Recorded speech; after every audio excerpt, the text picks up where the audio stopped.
কল্পনা করুন এমন একটি ভারতের কথা যা কেবল পশ্চিমের বাজারের দিকে তাকিয়ে থাকে না, বরং নিজের শর্তে সেই বাজার নিয়ন্ত্রণ করে। আর যদি আমি আপনাদের বলি, দিল্লির কোনো এক সরকারি দপ্তরে সই হওয়া কয়েক পাতার একটি ডকুমেন্ট আগামী 1 দশকে আপনার হাতের কাজ, আপনার ঘরের বাজারের ব্যাগ, এমনকি ভারতের সীমান্তের সুরক্ষা দেওয়ালটাকেও আমূল বদলে দিতে চলেছে, তাহলে কি আপনি সেটাকে নিছক একটি খবর বলে উড়িয়ে দেবেন? আজ ভারত এবং ইউরোপীয় ইউনিয়নের মধ্যে যে ঐতিহাসিক ট্রেড অ্যান্ড ডিফেন্স এগ্রিমেন্ট স্বাক্ষরিত হয়েছে তা কোনো সাধারণ বাণিজ্যিক লেনদেন নয়। এটি হলো একবিংশ শতাব্দীতে ভারতের স্ট্র্যাটেজিক অটোনমি বা কৌশলগত স্বাধীনতার এক বলিষ্ঠ ঘোষণা। এটি কোনো আবেগের আস্ফালন নয়, বরং ঠান্ডা মাথায় করা এক ভূরাজনৈতিক দাবার চাল, যেখানে ভারত এবার আর দাবার গুটি নয়, বরং গ্র্যান্ড মাস্টারের ভূমিকায় অবতীর্ণ হয়েছে। আজকের এই এপিসোডে আমরা চুলচেরা বিশ্লেষণ করব কিভাবে এই একটি চুক্তি ইউরোপের 27টি দেশের দরজা ভারতের জন্য চিরতরে খুলে দিল, এবং কেন একে বলা হচ্ছে ভারতের জন্য একটি জিওপলিটিক্যাল মাস্টার স্ট্রোক। নমস্কার বন্ধুরা, আমি সুশোভন, আর আপনারা দেখছেন আপনাদের প্রিয় চ্যানেল অদ্ভুত অথচ বাস্তব। আমাদের এই প্ল্যাটফর্মে আমরা কোনো চিৎকার চেঁচামেচি করি না, কোনো চটকদার হেডলাইন দিয়ে আপনাদের বিভ্রান্ত করি না। আমাদের লক্ষ্য হলো খবরের পেছনের আসল খবরটিকে খুঁজে বের করা, যা ডেটা, লজিক এবং গ্লোবাল পলিসির ভিত্তিতে তৈরি। ইউরোপীয় ইউনিয়নের সাথে এই চুক্তির গুরুত্ব বুঝতে গেলে আগে আমাদের এর জটিল কাঠামোটা বুঝতে হবে। ইউরোপীয় ইউনিয়ন বা ইইউ কোনো একটি নির্দিষ্ট দেশ নয়, এটি হলো 27টি ইউরোপীয় রাষ্ট্রের একটি শক্তিশালী ব্লক, যাদের একটি ইউনিফাইড রেগুলেটরি সিস্টেম বা একীভূত নিয়ম নীতি আছে। সহজ কথায় বলতে গেলে, আপনি যদি ফ্রান্সে কোনো পণ্য বিক্রি করতে চান, তার জন্য যে আইন, আপনি সেই একই আইনে পোল্যান্ড বা জার্মানিতেও ব্যবসা করতে পারবেন। এর আগে ভারতের জন্য সমস্যাটা ছিল ভয়াবহ। আমাদের রপ্তানিকারকদের এক একটি দেশের জন্য আলাদা আলাদা সার্টিফিকেশন বা আলাদা আলাদা শুল্ক বা কাস্টমস ডিউটিসের বাধা টপকাতে হতো। কিন্তু এই নতুন চুক্তির ফলে ভারতের সামনে এখন 27টি দেশের একটি বিশাল দরজা খুলে গেল। ইউরোপীয় বাজার মানে হলো বিশ্বের সবচেয়ে বেশি ক্রয় ক্ষমতা সম্পন্ন মানুষের বাজার।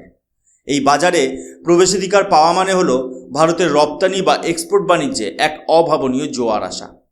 ভারত যখন এই চুক্তিতে সই করেছে, তখন সে আসলে 27 জন শক্তিশালী অংশীদারকে একসাথে পাশে পেয়েছে।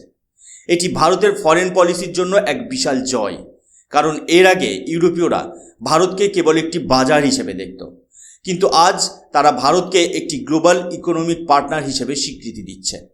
এই পরিবর্তনের ঐতিহাসিক প্রেক্ষাপটটি অত্যন্ত গভীর। দীর্ঘ কয়েক দশক ধরে পশ্চিমী দুনিয়া ভারতকে ব্র্যাকেট বন্দি করে রেখেছিল কেবল দক্ষিণ এশিয়ার একটি শক্তি হিসেবে। কিন্তু এই চুক্তির মাধ্যমে ভারত প্রমাণ করে দিল যে গ্লোবাল সাপ্লাই চেন রেজিলিয়েন্সের ক্ষেত্রে ভারতকে ছাড়া বিশ্ব অর্থনীতি অচল। এবার আসা যাক বাণিজ্যের সেই আসল অঙ্কে, যা সরাসরি ভারতের পকেটে টাকা আনবে। এই চুক্তির সবচেয়ে বড় টেকনিক্যাল এবং সবচেয়ে গুরুত্বপূর্ণ অংশটি হলো ট্যারিফ লিবারালাইজেশন। সাধারণ মানুষের ভাষায় একে বলা হয় শুল্ক ছাড়।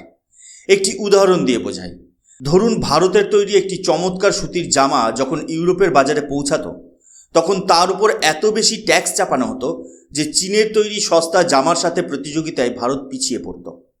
কিন্তু এই চুক্তির ফলে ইউরোপীয় ইউনিয়ন তাদের প্রায় 97% পণ্যের উপর ইম্পোর্ট ডিউটি বা আমদানি শুল্ক ধাপে ধাপে শূন্যে নামিয়ে আনবে। এর সরাসরি প্রভাব পড়বে ভারতের টেক্সটাইল, অ্যাপারেল, লেদার গুডস এবং ফুটওয়্যার ইন্ডাস্ট্রিতে। আমরা জানি ভারত হলো বিশ্বের অন্যতম বৃহত্তম টেক্সটাইল হাব। আমাদের দেশে লক্ষ লক্ষ মানুষ এই কাজের সাথে যুক্ত। যখন আমাদের জামা কাপড় ইউরোপের বাজারে কোনো বাড়তি ট্যাক্স ছাড়াই ঢুকবে, তখন তার দাম কমবে এবং চাহিদা বহুগুণ বেড়ে যাবে। এর ফলে শুধু যে আমাদের বৈদেশিক মুদ্রার ভাণ্ডার বা ফরেন এক্সচেঞ্জ রিজার্ভ বাড়বে তা নয়, বরং ভারতের ছোট শহর এবং গ্রামগুলোতে তৈরি হওয়া পণ্য সরাসরি প্যারিস বা বার্লিনের শোরুমে জায়গা করে নেবে। শুধু তাই নয়, আমাদের ফার্মাসিউটিক্যালস বা ওষুধ শিল্প, অটো কম্পোনেন্টস বা ইঞ্জিনিয়ারিং পণ্যের জন্য ইউরোপ এখন এক উন্মুক্ত খেলার মাঠ। ভারতের কাছে রয়েছে লেবার স্ট্রেংথ এবং স্কেল অ্যাডভান্টেজ। ইউরোপীয় টেকনোলজির সাথে ভারতের শ্রম এবং মেধার এই মেলবন্ধন এক নতুন ইন্ডাস্ট্রিয়াল রিভলিউশনের ইঙ্গিত দিচ্ছে। আমাদের লক্ষ্য কেবল মেড ইন ইন্ডিয়া নয়, বরং made in India for the world. এখন প্রশ্ন করতে পারেন, যদি আমরা ইউরোপের জন্য সব দরজা খুলে দিই, তবে কি বিদেশি পণ্যের বন্যায় আমাদের দেশীয় শিল্প মার খাবে না? এখানেই ভারত তার জাতীয়তাবাদী চেতনার সাথে দূরদর্শিতার পরিচয় দিয়েছে। এই চুক্তিতে ভারত কোনো হঠকারী সিদ্ধান্ত নেয়নি। আমরা গ্রহণ করেছি ফেজ ওয়াইজ ইমপ্লিমেন্টেশন বা ধাপে ধাপে কার্যকর করার নীতি। গাড়ি, ভারী যন্ত্রপাতি বা আধুনিক মেডিকেল ডিভাইসের মতো সেক্টরগুলোতে ভারত তার শুল্ক একেবারে কমায়নি। এর জন্য 5 থেকে 10 বছরের একটি দীর্ঘ সময়সীমা রাখা হয়েছে। কেন এই সময়? কারণ ভারত তার ডোমেস্টিক ইন্ডাস্ট্রিকে সময় দিতে চায়। এই 5 থেকে 10 বছরের মধ্যে আমাদের কোম্পানিগুলো তাদের টেকনোলজি আপগ্রেড করবে, তাদের উৎপাদন ক্ষমতা বাড়াবে এবং বিশ্বমানের মানদণ্ড বা গ্লোবাল স্ট্যান্ডার্ডস অর্জন করবে। এটি যেন অনেকটা যুদ্ধের প্রস্তুতির মতো। আমরা জানি দরজা একদিন খুলবে, তাই সেই সময়ের মধ্যে আমাদের সৈন্যদের অর্থাৎ আমাদের ব্যবসায়ীদের শ্রেষ্ঠ অস্ত্রশস্ত্রে সজ্জিত করছি। এটি কেবল একটি বাণিজ্যিক চুক্তি নয়, এটি ভারতের শিল্পমহলকে আন্তর্জাতিক স্তরে প্রতিযোগী হিসেবে গড়ে তোলার একটি সুপরিকল্পিত রোডম্যাপ। এটি হলো নতুন ভারতের নেগোসিয়েশন স্ট্র্যাটেজি, যেখানে দেশের স্বার্থের সাথে কোনো আপোষ করা হয় না। যে কোনো আন্তর্জাতিক চুক্তিতে সবচেয়ে বড় ভয় থাকে আমাদের অন্নদাতাদের নিয়ে, আমাদের কৃষকদের নিয়ে। ইউরোপীয় দেশগুলো তাদের কৃষিতে প্রচুর ভর্তুকি বা সাবসিডি দেয়, যার ফলে তাদের দুগ্ধজাত পণ্য বা শস্য অনেক সময় খুব সস্তায় বাজারে চলে আসে। ভারত এখানে অত্যন্ত শক্ত অবস্থান নিয়েছে। আমাদের এগ্রিকালচার এবং ডেইরি সেক্টরকে এই চুক্তির আওতা থেকে কার্যত বাইরে রাখা হয়েছে। ভারত পরিষ্কার করে দিয়েছে যে আমাদের কোটি কোটি কৃষকের জীবন জীবিকা নিয়ে কোনো ফাটকা খেলা হবে না। চাল, চিনি, গম এবং দুধের মতো সংবেদনশীল পণ্যগুলোতে ভারত তার রেড লাইন টেনে দিয়েছে। এটি একটি অত্যন্ত গুরুত্বপূর্ণ ন্যাশনালিস্ট সাকসেস। ইউরোপের শক্তিশালী কৃষি লবি ভারতের বাজারে ঢোকার জন্য মুখিয়েছিল, কিন্তু ভারত তার প্রতিরক্ষামূলক দেওয়াল সরায়নি। এর মানে হলো আমাদের ঘরের কাছের কৃষকদের উৎপাদিত পণ্য কোনো অসম প্রতিযোগিতার মুখে পড়বে না। ভারত বুঝিয়ে দিয়েছে যে আমরা বিশ্বায়নে বিশ্বাস করি, কিন্তু এটা নিয়ে দেশের সবচেয়ে দুর্বল এবং সবচেয়ে গুরুত্বপূর্ণ স্তম্ভটিকে ধ্বংস করা হবে না। এই ভারসাম্য বজায় রাখাটাই হলো এই চুক্তির সবচেয়ে কঠিন কাজ, যা ভারত সফলভাবে করে দেখিয়েছে। একবিংশ শতাব্দী হলো মেধার শতাব্দী, আর ভারতের সবচেয়ে বড় সম্পদ হলো তার তরুণ প্রজন্ম এবং আমাদের আইটি মেধা। এতদিন আমরা ইউরোপের কাজ করতাম কেবল আউটসোর্সিং বা পেছনের সারিতে বসে, কিন্তু এই চুক্তির মাধ্যমে ভারতের সার্ভিস সেক্টর এক নতুন দিগন্ত দেখতে চলেছে। মিউচুয়াল রিকগনাইজেশন অফ কোয়ালিফিকেশন, এই একটি শব্দবন্ধ ভারতের lakh lakh engineer, chartered accountant এবং ডাক্তারদের জন্য আশীর্বাদ হয়ে আসবে।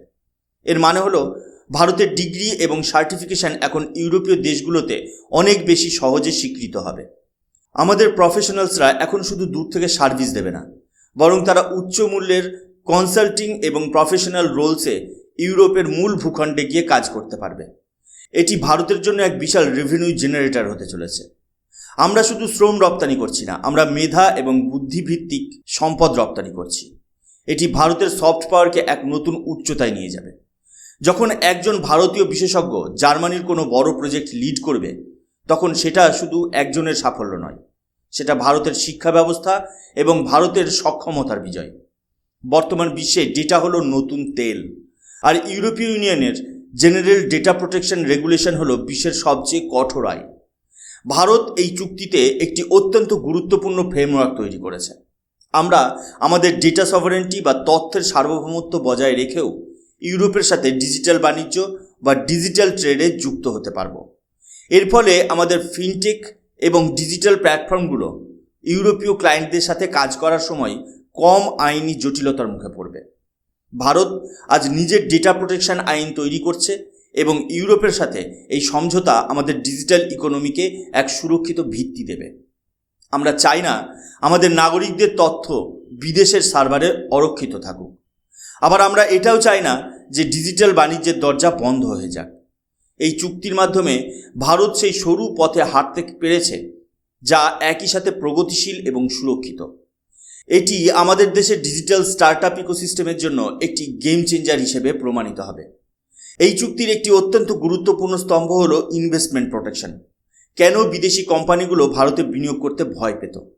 কারণ ছিল দীর্ঘ আইনি প্রক্রিয়া এবং নীতিগত অনিশ্চয়তা। এই চুক্তির মাধ্যমে একটি স্বচ্ছ ডিসপিউট রেজলিউশন মেকানিজম তৈরি করা হয়েছে। এখন একজন ইউরোপীয় ইনভেস্টর জানেন যে ভারতে তার বিনিয়োগ সুরক্ষিত। এর সরাসরি ফল কী হবে? ভারতে বিপুল পরিমাণ এফডিআই বা ফরেন ডাইরেক্ট ইনভেস্টমেন্ট আসবে। তবে এটি শুধু টাকার কথা নয়, এটি হলো টেকনোলজি ট্রান্সফারের কথা। ইউরোপের অত্যাধুনিক প্রযুক্তি যখন ভারতে আসবে এবং এখানে কারখানা তৈরি হবে, তখন আমাদের যুব সমাজের জন্য লক্ষ লক্ষ কর্মসংস্থান তৈরি হবে। আমরা চাই ইউরোপীয় কোম্পানিগুলো চায়না +1 স্ট্র্যাটেজিতে ভারতকে তাদের প্রধান গন্তব্য বানাক। আমরা কেবল আমদানিকারক হতে চাই না, আমরা হতে চাই বিশ্বের ফ্যাক্টরি। এই চুক্তি ভারতের সেই লক্ষ্য পূরণের পথে একটি শক্ত সিঁড়ি। যখন ভারতে অত্যাধুনিক চিপ তৈরি হবে বা ইউরোপীয় প্রযুক্তিতে ইলেকট্রনিক্স পণ্য উৎপাদিত হবে, তখন ভারত প্রকৃত অর্থেই গ্লোবাল ম্যানুফ্যাকচারিং মানচিত্রে নিজের আধিপত্য বিস্তার করবে। বাণিজ্যের বাইরে এই চুক্তির সবচেয়ে রোমাঞ্চকর অংশ হলো প্রতিরক্ষা। তবে মনে রাখবেন, এটি কোনো সাধারণ অস্ত্র কেনার ডিল নয়, এটি হলো একটি সিকিউরিটি আর্কিটেকচার তৈরি করা। ভারত এবং ইউরোপীয় ইউনিয়ন এখন মেরিটাইম সিকিউরিটি, সাইবার সিকিউরিটি এবং কাউন্টার টেরর ফাইন্যান্সিংয়ের মতো বিষয়ে একে অপরকে সহযোগিতা করবে। বিশেষ করে ভারত মহাসাগরীয় অঞ্চলে ভারতের ভূমিকা এখন আগের চেয়ে অনেক বেশি স্বীকৃত। ইউরোপ আজ বুঝতে পারছে যে ইন্দো প্যাসিফিক অঞ্চলের নিরাপত্তা নিশ্চিত করতে গেলে ভারতকে পাশ কাটিয়ে যাওয়া অসম্ভব। এই চুক্তির মাধ্যমে আমরা যৌথ প্রশিক্ষণ বা জয়েন্ট ট্রেনিং এবং প্রতিরক্ষা প্রযুক্তিতে গবেষণার সুযোগ পাব। এটি ভারতের সামরিক সক্ষমতাকে ইনস্টিটিউশনাল লেভেলে শক্তিশালী করবে। আমরা এখন আর শুধু ক্রেতা নই, আমরা ইউরোপীয় ডিফেন্স ইকোসিস্টেমের একটি গুরুত্বপূর্ণ অংশ হতে চলেছি।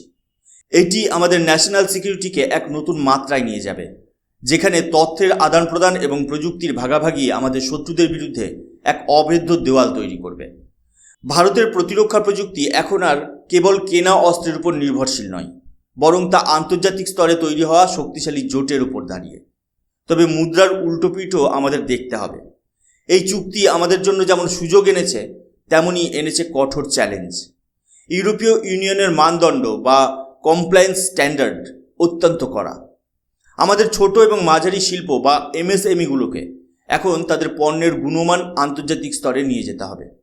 গ্রিন এনার্জি এবং কার্বন ট্যাক্সের মতো বিষয়গুলো আমাদের সামনে আরও কঠিন হয়ে দাঁড়াবে, কিন্তু ভারত এই চ্যালেঞ্জ গ্রহণ করতে পিছপা নয়। আমরা জানি শ্রেষ্ঠত্বের লড়াইয়ে নামতে গেলে নিজেকে শ্রেষ্ঠ প্রমাণ করতে হয়। ভারত আজ শুধু সস্তা শ্রমের দেশ নয়, ভারত আজ এক বিশ্বাসযোগ্য এবং দায়িত্বশীল গ্লোবাল প্লেয়ার। আমাদের সামনে বাধা আসবে, কিন্তু সেই বাধাকে অতিক্রম করেই আমাদের গ্লোবাল লিডারশিপ অর্জন করতে হবে। এই চুক্তি প্রমাণ করে যে ভারত এখন আর আন্তর্জাতিক রাজনীতির দর্শক নয়, বরং নীতি নির্ধারণকারী।